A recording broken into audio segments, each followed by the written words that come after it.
Face space above. Could put the camera down, but I've already started. So I'm afraid we're just going to have to bear with that today. Next time I'll do better. So this is my second straight day of doing a YouTube live video on my cardio. I've been doing it in a private Facebook group that I have dedicated to fitness because I didn't want to flood the overall Facebook feed. So I figured it would just be beneficial to people who have some sort of interest in either me or fitness, or else they wouldn't be in the group. However, I did YouTube yesterday for a change of pace, and I saw that I got some views, not a lot. It said I had 80-something impressions. I'm not sure what that means, but only 8 viewers were credited. But that's fine. That's more than I was getting on Facebook, and every view helps. So let's stick with YouTube for a little bit. Now, let me give you a little warning here. The reason why I record these is because it's the only way I can get through cardio. I try listening to music, I try watching Netflix or YouTube or other videos, and it just doesn't cut it for me. Now, I live here in the Philippines, and English is the second language here, the second official language. However, knowledge of the language varies from person to person here. And where I am, most people don't understand anything more than the basics. So I've been here 2 years, and there are very few people where I live that you can have an in-depth conversation with. You can greet each other, you can say, oh, it's hot here. But not too much more than that. So this YouTube session is like a therapy session for me. I can speak what's on my mind, whether it's fitness related or not, in full detail, and people will understand what I'm saying. Even if nobody's watching, it's still cathartic for me, because I don't talk this way here. So it's a good thing. I mean, I do have friendships around the world, but basically they're relegated to, online talk, which is short and sweet. Unless it's, really an issue and I need to talk to somebody. But just for general communication purposes, expressing what's on my mind, this is the way to go. So again, if I'm the only person here, that's okay. That's okay.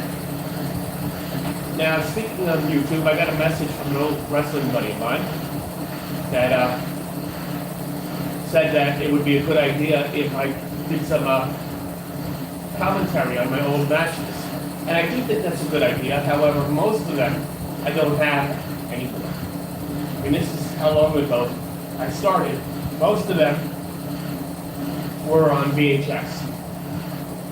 And those tapes are long gone. The ones that I do have are just ones that the opponents posted and I was able to find and save. So yeah, I can do, I guess, the matches. I guess what I would have to do is, because I'm not even sure how to technically do that, I'm not the greatest at that. But I have an editing app where I can overdub. So I think that maybe I would have to download the video from YouTube back onto my computer, because I don't save those things. Go through the program, run the video through the editing app or program while hitting the voiceover. I'll experiment with that with like shorter videos just to see if that would work. I don't know. And I think I can do it through CapCut as well. Maybe. Now that I have the YouTube attached to my phone, I didn't have it for the longest time because, well, Google is not common on Chinese phones, and I was living in China when I bought this phone. There are ways around it, but then trying to verify it was difficult for me. Verifying who I am. I didn't want to have to change the password on my existing accounts, and finally I was able to figure a way around it. So now I can do this. Because before I used to have to record videos, send them from my phone to my laptop or my iPad, then upload them to YouTube. But now I can do it directly from the phone, so that's cool. Another reason why I'm doing this. Now when I do these videos, it does take a long time to process. And I don't mind as long as I have Wi-Fi. But once I walk out of the house, the video needs to be fully uploaded. Now what I noticed is that on my video management page, it'll say processing, and processing, and processing for a long time.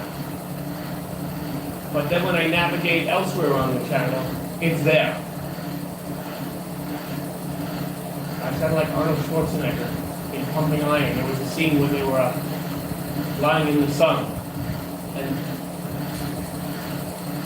they were having a debate about being the lion on the top of the mountain, and his buddy had said that the lion climbing the mountain is more aggressive than the lion who's already on top. And clearly it's a reference to Schwarzenegger and the other Olympian candidates. But then Arnold countered, yeah, but when the lion on top is hungry, the food is there. So that's what I kind of sounded like.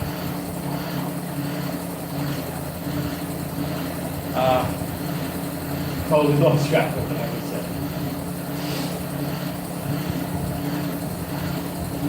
So we'll see. I'll give it a shot. Stepped on the scale this morning, same thing it said yesterday, 83.2, which is very good considering that it was my grandson's 18th birthday last night, and the food selection here is not the healthiest normally, but at a party it's even worse. And I had a couple beers, light beers, but even so.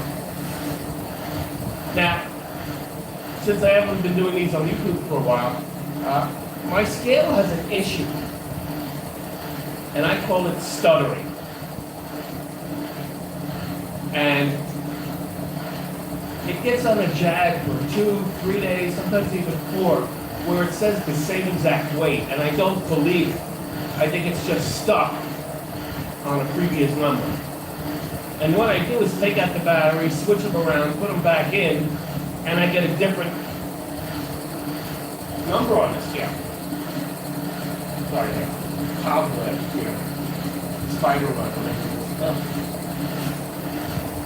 And that I've had that issue in the past, but I very recently changed the batteries for the first time ever since I've had this scale for like 2 years. And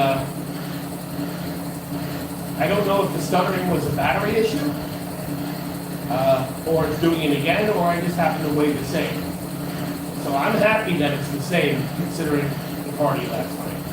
And I'm not going to mess with that. I'm not going to change the batteries. If I step on it tomorrow and it still says 83.2, then I know that it's a stuttering issue. I hope that's not politically incorrect, by the way.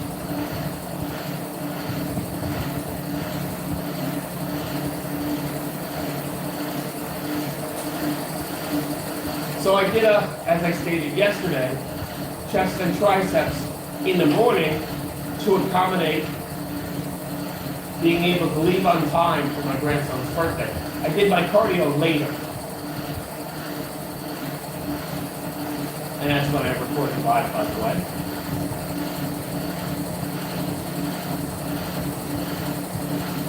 And that's what I used to do for the longest time. I used to do my lifting in the morning and my cardio in the evening.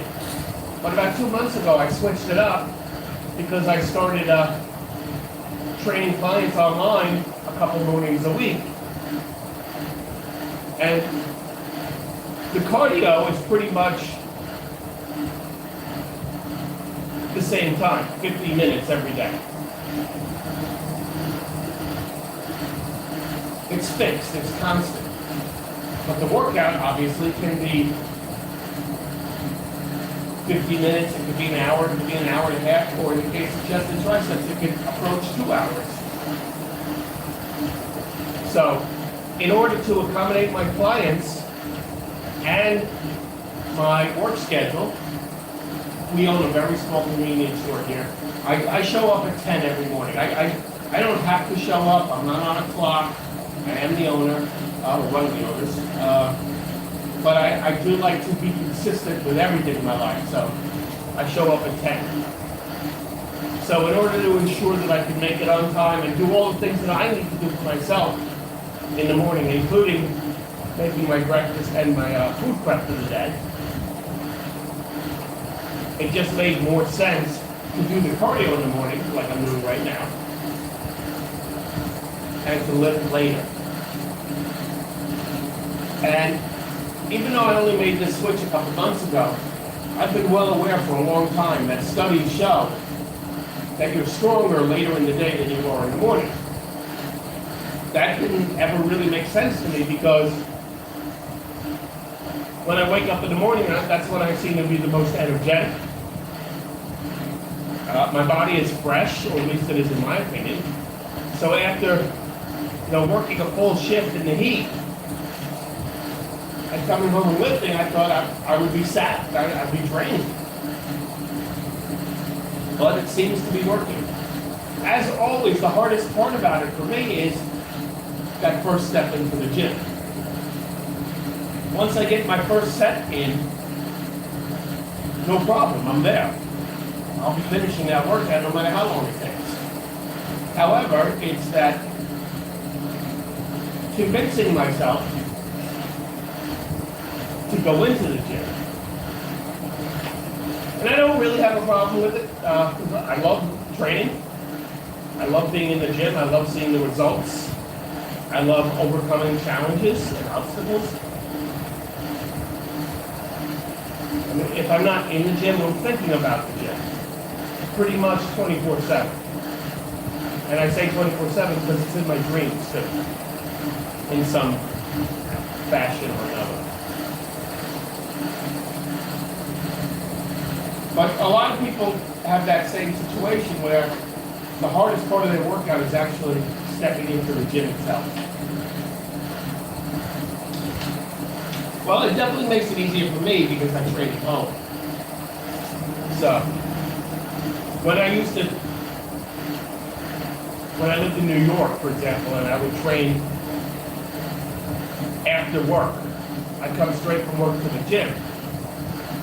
But because of the way the highway was designed and the service roads, at least that's what we call them in New York, to go to the gym, I would have to pass where the gym is, not being able to cross the highway to get there, get off at my own exit, do a U-turn and go up the service road the other direction. And that just gave me too much excuse to say, you know what, it's not worth it, I'm close to home already. So, training here in my own home, I don't have that problem.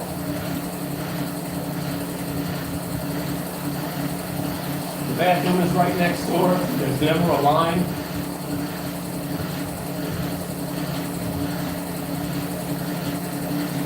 So there's a lot of good parts about working at home, and of course there's a lot of bad parts.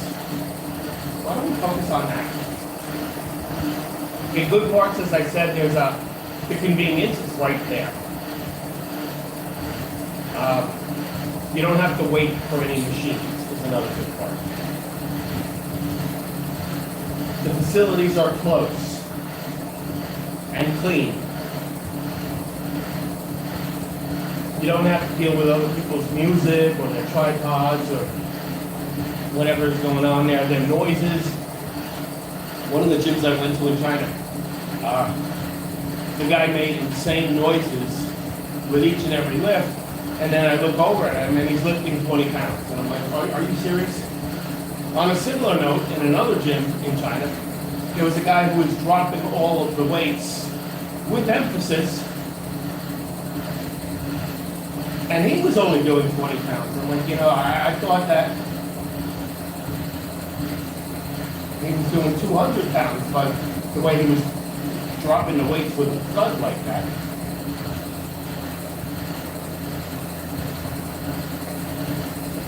You know, in my philosophy, you only drop the weights if you have to. If you're doing it for anything else, you're just doing it for effect. Or absolute disrespect for other people in the gym, the equipment itself, or the people who own the gym. It's just disrespect. And I have a buddy of mine who will argue, oh, it's just part of getting psyched up. And, yeah, maybe I'm just too sensitive, but when I hear somebody make a loud noise and a weight slam, I look, are they okay? Did something go wrong? Is somebody hurt? So yeah, that may be great for you, but guess what? It doesn't help me, so it's selfish. But I don't have any of that in a home gym. So what are the disadvantages? Well, first of all, I don't have a spotter. So I don't feel like I'm lifting as much as I absolutely, positively can. I think I'm like, on all lifts, maybe 10 pounds short of what I could actually do, because I don't have the benefit of knowing that there's a spotter. And I don't even mean having the spotter physically touch the weights. Just the confidence that you have when you know that somebody's there if you need them. But I don't have that situation. Of course, limited equipment. You know, everything that I do basically works off of the same one bench. But if I'm at a gym doing chest, for example, you know, I go from the flat bench, then a couple feet over is the incline bench, a couple feet over is the decline, a couple feet over is the tech deck. Well, basically, I'm doing everything off of the same bench. So that means that I have to transition from exercise to exercise, and that can involve stripping the weights and reloading the weights for the next exercise. It could be changing the angle of the bench. So that could take a couple of minutes, but more importantly, it can take away some energy. You know, it's easier just to walk to the next bench. So the machines, there's no machines, it's just the one bench, so I'm very limited there. No spotter, like I said. You know, I've been to many, many gyms, and often I'll walk in and it's totally empty. I'm the only one in there. And while some people love that, to me it's not ideal. I'm not going to say depressing, but I'd rather have a few people there. I don't want a jam packed where I can't move.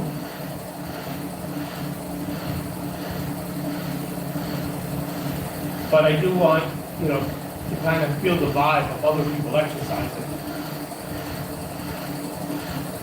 So there are advantages, disadvantages. I'm actually strongly considering, I was going to say contemplating, but it's going to come out as contemplating creating a video course, very much like the one I already made for resistance bands, on how to get the most out of your home gym.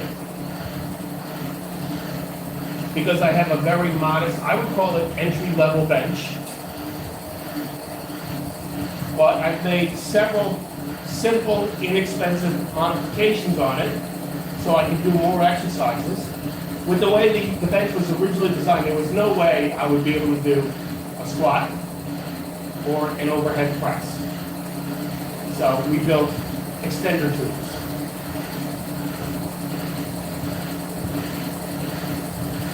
Then another issue that I had was that there was no good position to do an incline press.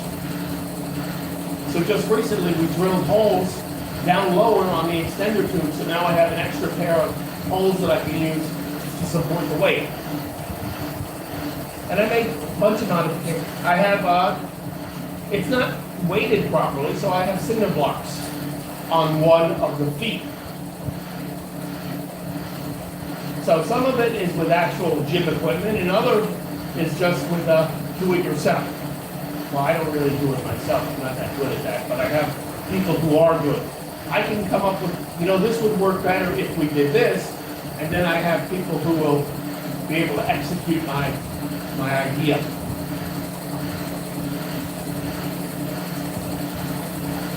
but I've also added plates. It only came with plastic weights filled with sand or pebbles, I don't know what's in it, but it came with 2 10-pound plates and 4 15-pound plates, and that's it. I purchased, this is what I'm looking at now. This didn't happen at once, this happened over time. 4 5-pound plates, 2 additional 10-pound plates, these being metal, so they're much thinner, so that's my preference.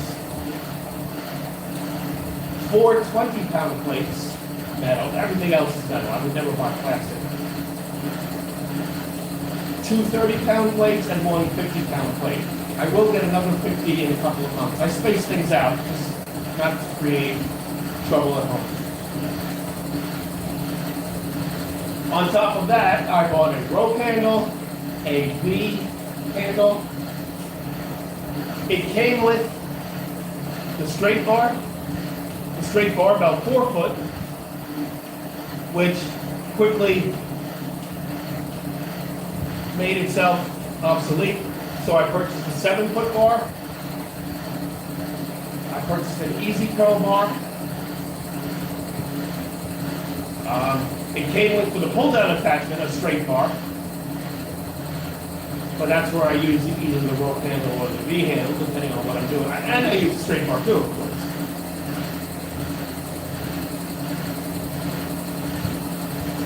I had made some modifications so I could put more weight on for the leg extension, but now that I have the bigger plates, I don't need that anymore.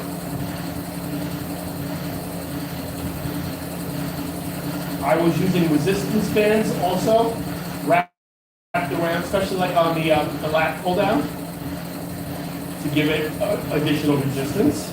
But now that I have the bigger weights, I don't have to do that either.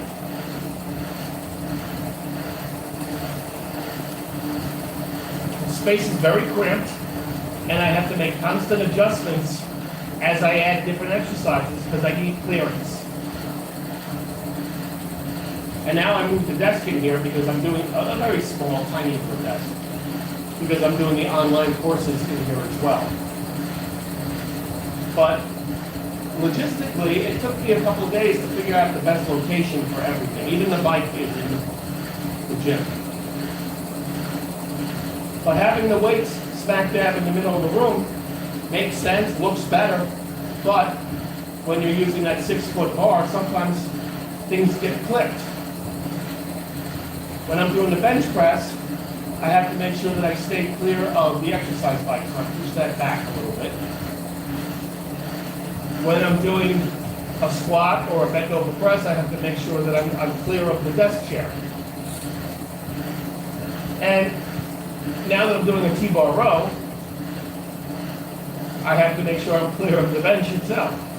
So I think I found the best position now. But like I said, if I add another exercise, I might have to adjust it again. I'm not adjusting it for each and every exercise. I'm adjusting it as the need arrives, hoping that it's a permanent location, but all things change.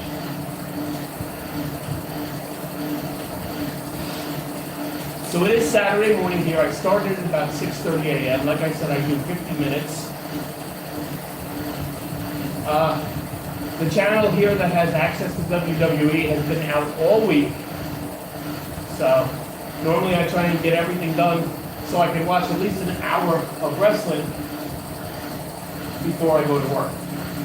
I never make it the full hour because I don't want to be late, but I get a good 45, 50 minutes in. And I only work 2 doors down. But I've always been this way. Some people say I'd rather be early than late. Well, for me, it's not rather. I can't function if I'm not early. I need to be early. At least 10 minutes early, if not more. That's just in my nature. It always has been. I'm always the first one to arrive. No matter what the situation, no matter what the job, no matter how far it is away from me. Even when I used to commute from New Jersey to New York, 2.5 hours, I was still one of the first ones there.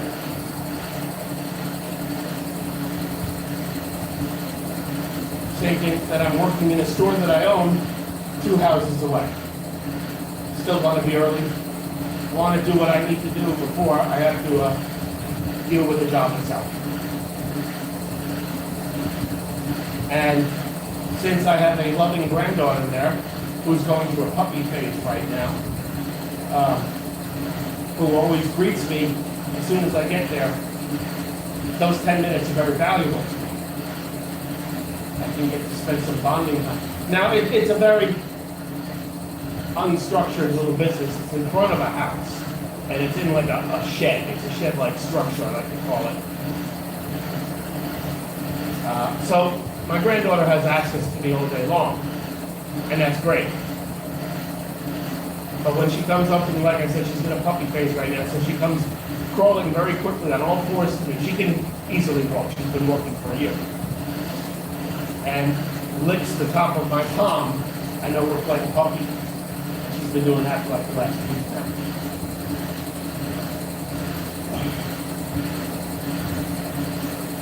But yeah, she comes in and out of the store all day long. Most of the time it's very much appreciated. She sits on my lap. We watch YouTube videos together.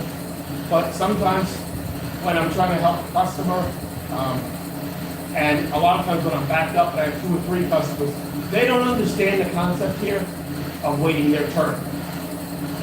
So all of them are shouting out their order to me at the same time. And I won't have that, because I'm not going to be held responsible by my wife or my family if I gave somebody the wrong change. So I'll ignore everyone except for the customer who I'm dealing with. And then when he's done, then my attention will turn to the second, and then the third. And there's like a group of construction workers building a house, and they show up every day at 3 o'clock, and they just can't grasp this concept.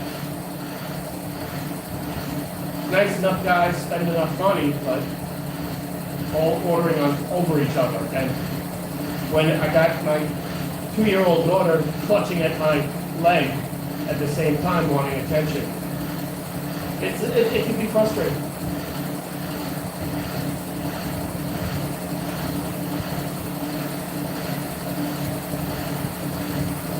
Now, today being Saturday, sometimes they work, sometimes they don't, so I don't know if I'll see it or not.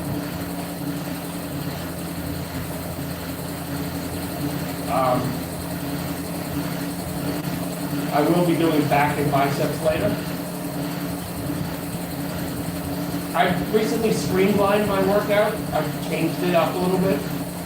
Maybe streamlined is not the right word. Switched up some of the exercises because I felt that they were kind of redundant.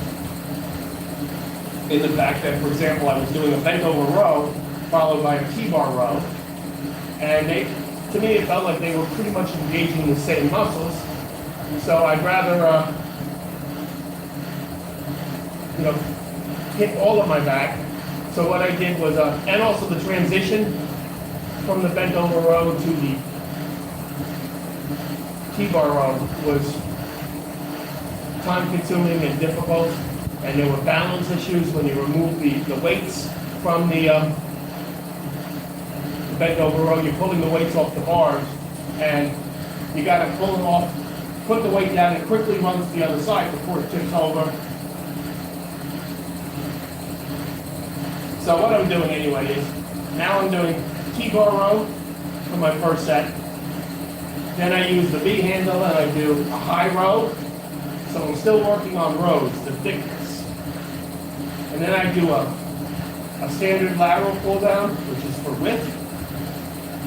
And then I do an underhanded lateral pull down to finish. And I feel like that's getting the lats on the sides, the wings, if you will. Plus, it's warming up the biceps for the next set of biceps coming up immediately thereafter. I used to do 4 exercises, 4 sets each for biceps and triceps. But then it was too much, so I dropped to 3 exercises, 3 sets each. And I did that for quite a while. I still do that for triceps. But now for biceps, I'm doing 2 exercises that are both supersetting. So you could call it 2 exercises, you could call it 4 exercises. The weight is a little bit lower, and the pump, I dare say, is greater. doing such heavy weight on biceps where you can't do the proper form, where you're leaning, where you're cheating, where you're swinging from your hips to get momentum, does more for the ego than it does for the bicep. Using perfect form for biceps at a lighter weight is much more important than swinging up a heavy weight out of control and engaging your back and your hips, your legs to an extent. And for me, my shoulders.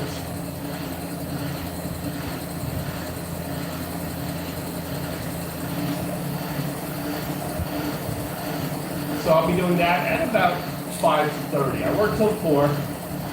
I lay down in the air conditioning for about 20-30 minutes. I have a cup of coffee. I feed the dog, and then I begin my workout. I've also decided, and I'm making it official here, that instead of training 6 days a week, I'm going to bump it up to 7. And the reason why is because doing shoulders and legs on Wednesday night, sometimes I get a later start, and it could take a long time. So what I do now is on Wednesday night, I will do shoulders.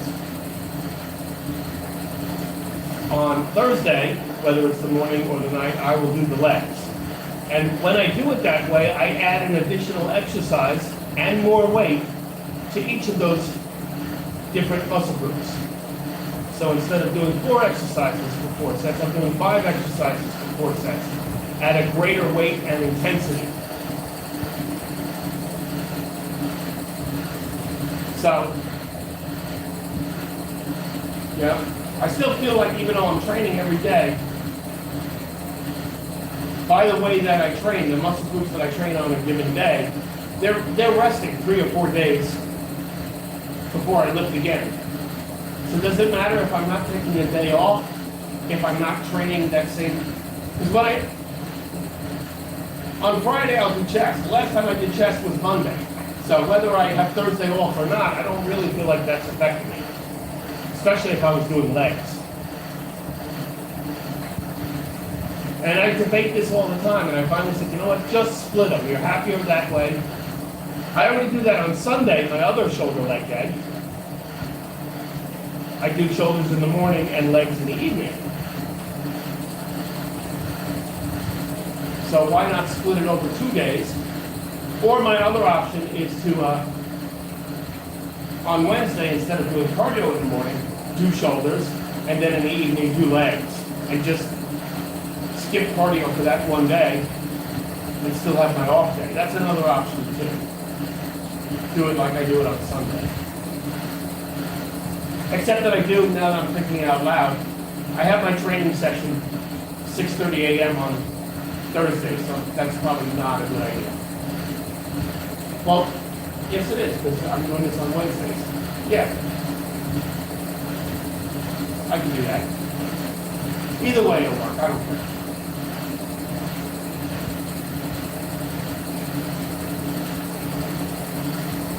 So obviously if you're watching this, you know that I'm doing this live on YouTube now instead of my Facebook group. I can share the link in the Facebook group and they can always look at it, so that's what I'll do.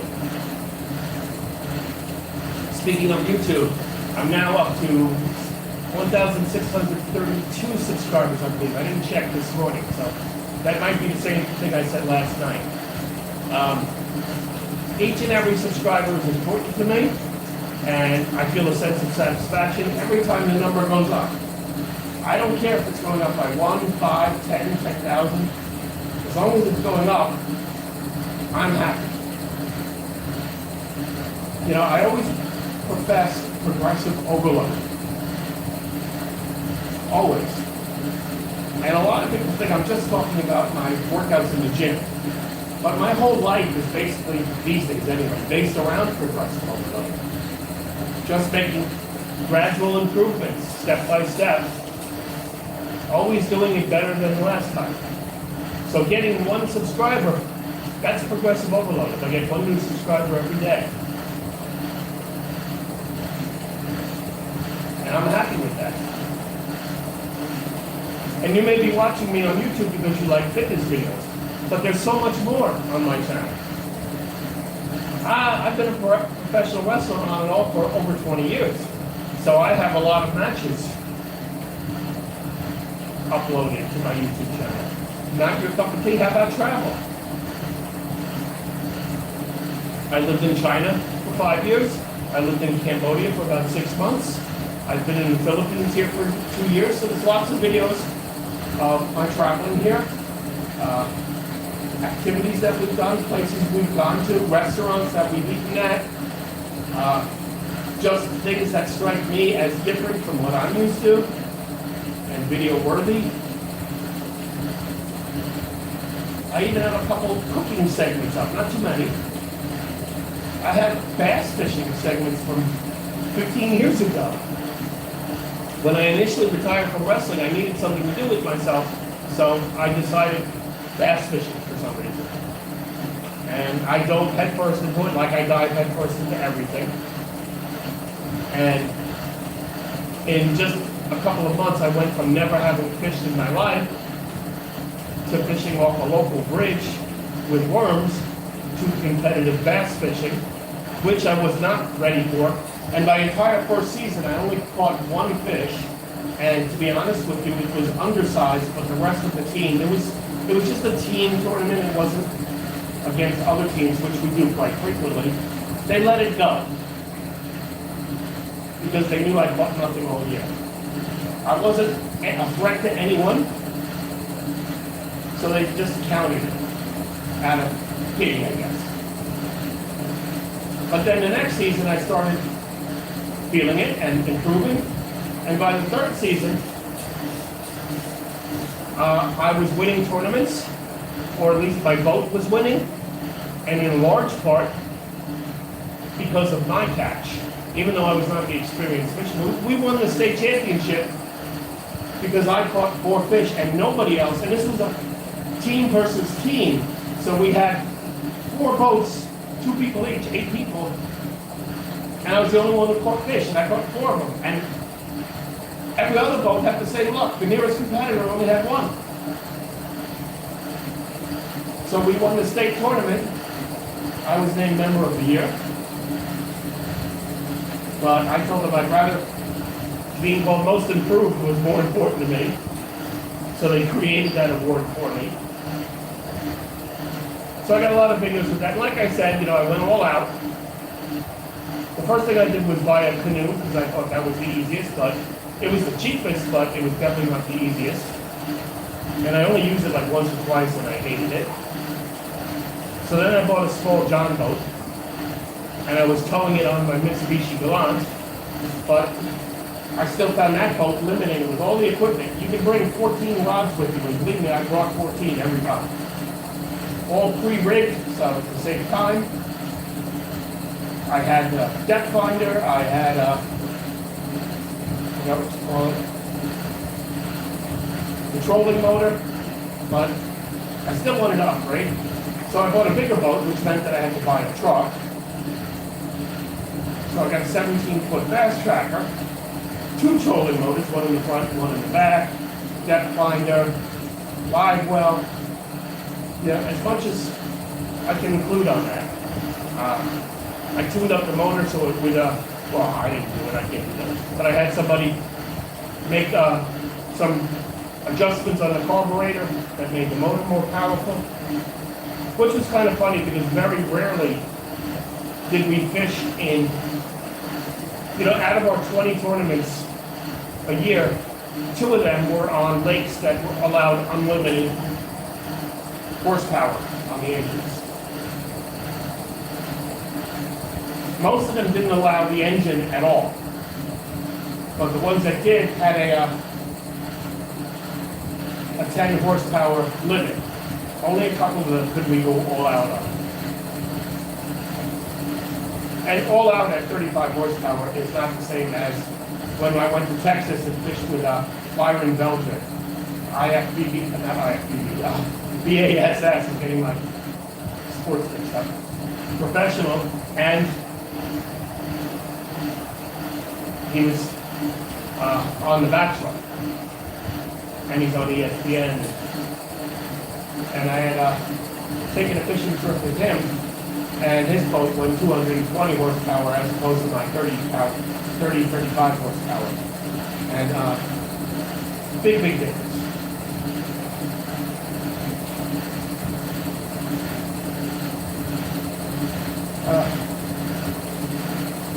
So you can see all of those videos on my YouTube channel as well. Kind of got off on a tangent there. But that's the fun of being me. I go down memory lane a lot. But now, for the most part, my memory lane is only pleasant memories. I'm trying to leave the negatives back where they belong in the past.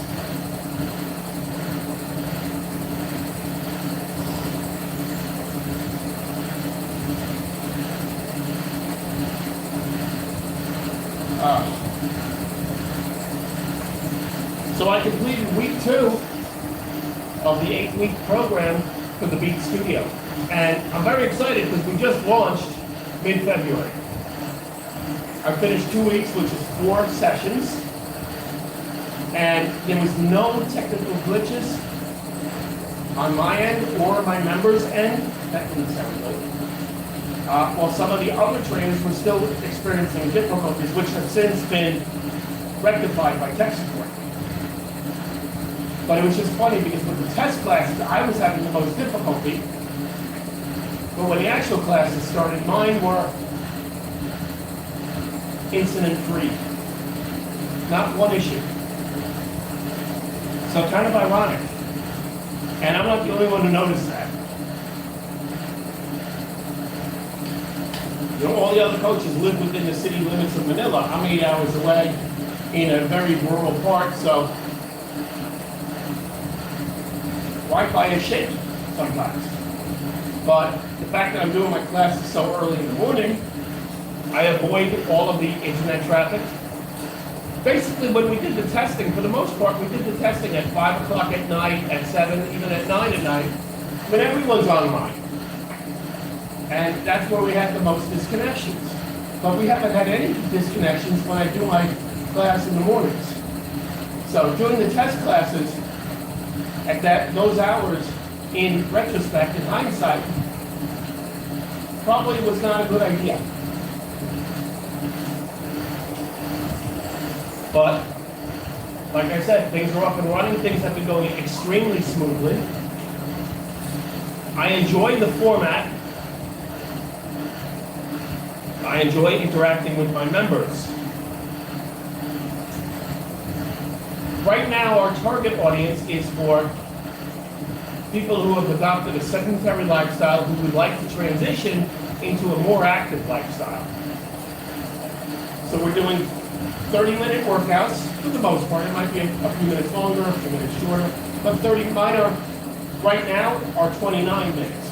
But I'm moving on to the next phase starting Tuesday, so it'll probably be closer to 40 minutes.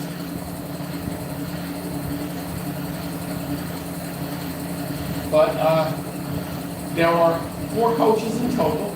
We're referred to as partner coaches because we all are experienced and the boss values our input, our experience, what we have to say, our suggestions. Never before have I felt so part of the creative process.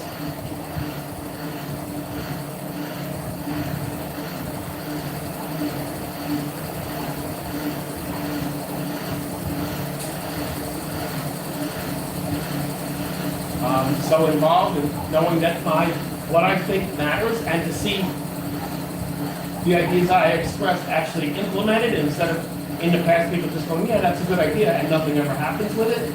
So I love everything about the Beat Studio. I love doing the workouts. I love my team members. I love my tech team. I love my management.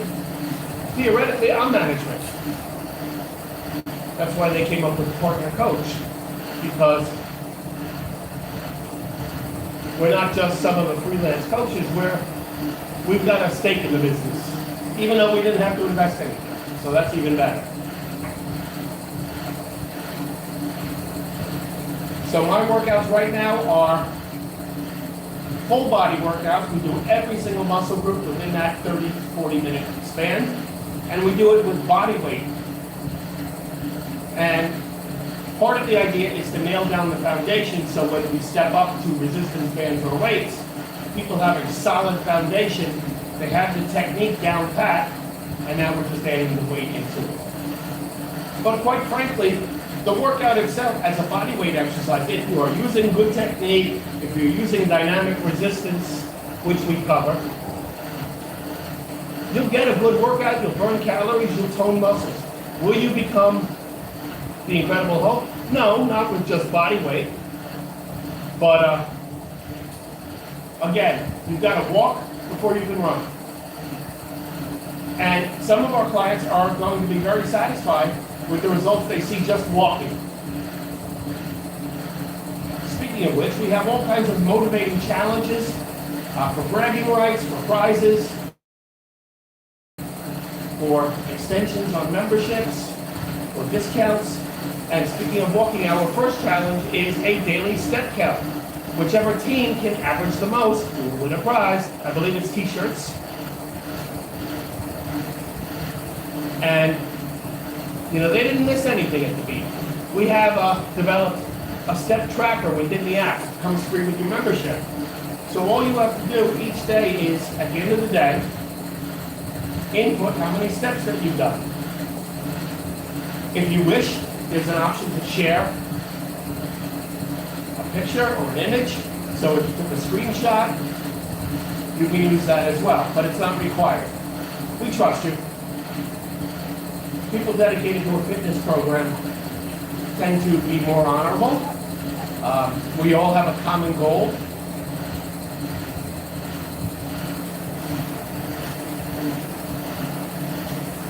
So I like to do the screenshot just because I want to lead by example. And that's something I've been professing for years. Why should you do what I say if I don't do it myself? So I always do things to the fullest. You know, if a screenshot's optional, I'm sending it because I'm leading by example. You know, you hear a lot of people say, do what I say, don't do what I do. Well, hopefully that doesn't apply to me. And as you're looking at me right now, you may be focusing on my stomach. I know I am. Yeah, it's not perfectly flat. I have a little ways to go. But just to remind you, I weighed 310 pounds for almost 10 full years. So now here I am at 180, and yeah, I have some excess skin. I'm 57 years old.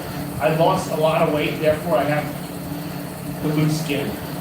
And yes, I had stomach surgery for diverticulitis, so, or losis, I don't know, I always get them confused. Anyway, so no, I'll never have like magazine quality six-pack abs.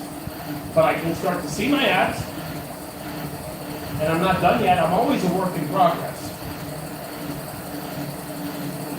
You know, every time I set a goal for myself and I achieve it, then I set a new goal.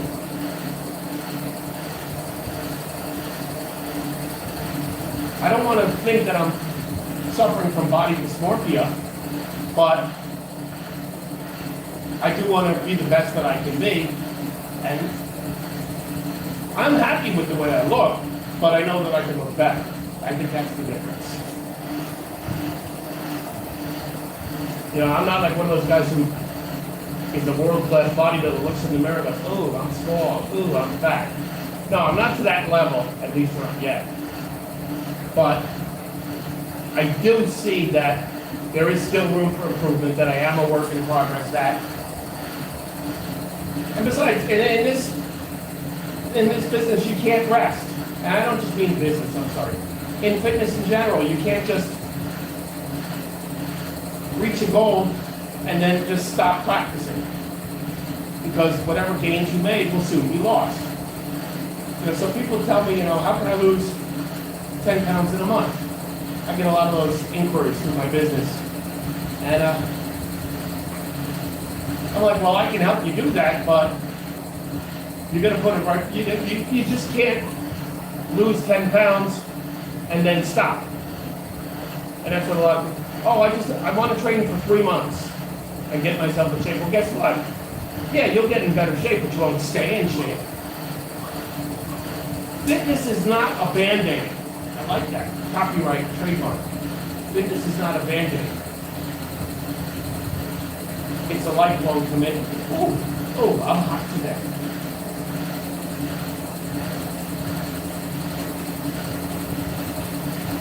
It's not makeup. It's not something to cover imperfections. It's something that you have to continue to do on at least some level. You may not train 7 days a week like I do, but you should train 3 days a week. And when you hit your goals, you should reassess and make new goals. That's why I'm a big proponent of short-term goals. And we are out of time, folks. Thank you very much. Remember, commit to consistency, stay positive, stay strong, 0 excuses accepted, ever. Always do your best. Try harder than last time. Thank you for watching. I will now make my egg white omelet.